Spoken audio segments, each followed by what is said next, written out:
क्या ममता बनर्जी करेंगी वापसी या बदलेगा बंगाल का राजनीतिक इतिहास? तो नमस्कार दोस्तों, हमारे चैनल इंडियन पॉलिटिकल सर्विस पर आपका स्वागत है। तो अप्रैल 2026 में पश्चिम बंगाल में विधानसभा चुनाव होने जा रहे हैं। इसी बीच हम आपके लिए बंगाल का सबसे ताज़ा सर्वे लेके आए हैं।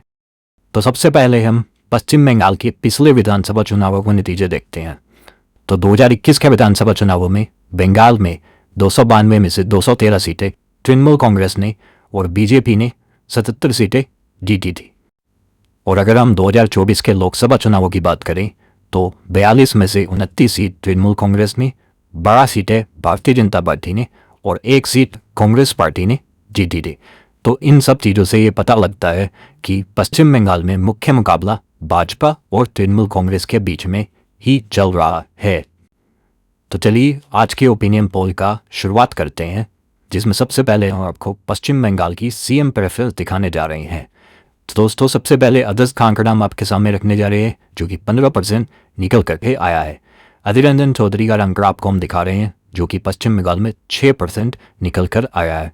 अब बारी है शुभेंदु अधिकारी की, जो कि 36% वोट हमारे सीएम प्रेफरेंस सर्वे के अंदर लेकर आए हैं। और ममता बनर्जी की अगर बात की जाए तो सबसे अधिक 43% वोट ममता बनर्जी को मिले हैं।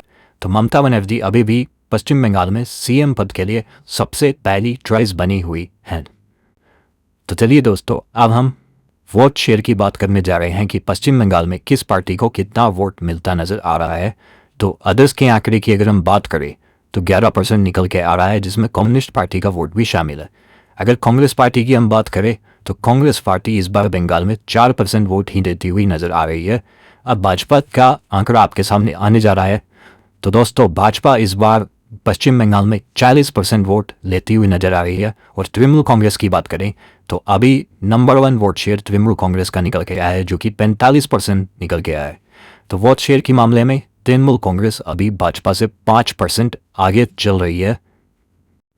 तो चलिए दोस्तों, अब हम आपको ओपिनियन पोल का सबसे इम्पोर्टेंट आंकड़ा यानी कि सीटों का आंकड़ा दिखाने जा रहे हैं कि कौन सी पार्टी कितनी सीटें जीतेगी, जिससे आपको पता लगेगा कि पश्चिम बंगाल में किसकी सरकार बनने जा रही है। तो सबसे पहले अदर्स के आंकड़े की शुरुआत करते हैं। तो अदर्स का आंकड़ा 4 सीट निकल के आ रहा है। और अगर हम कांग्रेस पार्टी की बात करें तो कांग्रेस पार्टी भी 4 सीटें पश्चिम बंगाल में जीतती हुई नजर आ रही है। तो दोस्तों दिल थाम के बैठ जाइए, भारतीय जनता पार्टी का आंकड़ा आपके सामने आने वाला है। तो दोस्तों भारतीय जनता पार्टी 93 सीटें इस बार पश्चिम बंगाल में जीतती हुई नजर आ रही है।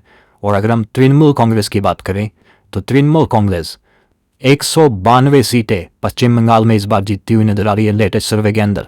तो दोस्तों अभी भी सबसे टॉप पार्टी टीएमसी बरकरार बनी हुई है और वो फिर से पश्चिम बंगाल की मुख्यमंत्री बनती हुई नजर आ रही है।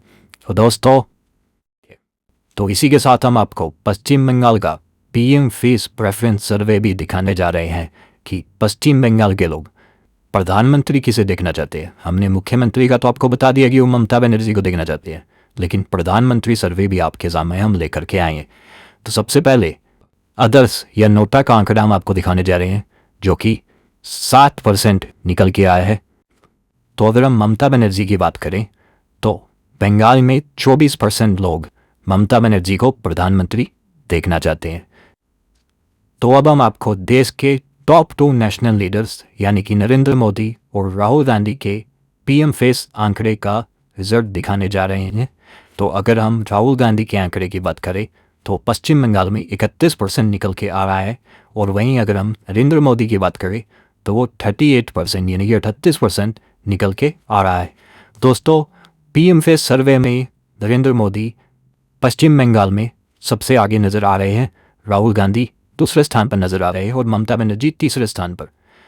तो अंत में आपको यही बोलना चाहूँगा कि पश्चिम बंगाल में इस बार भी तृणमूल कांग्रेस भाजपा को धूल चटाती नजर आ रही है और तृणमूल कांग्रेस फिर से सरकार दोहराती हुई नजर आ रही है और ममता बनर्जी फिर से पश्चिम बंगाल की मुख्यमंत्री बनती हुई नजर आ रही हैं।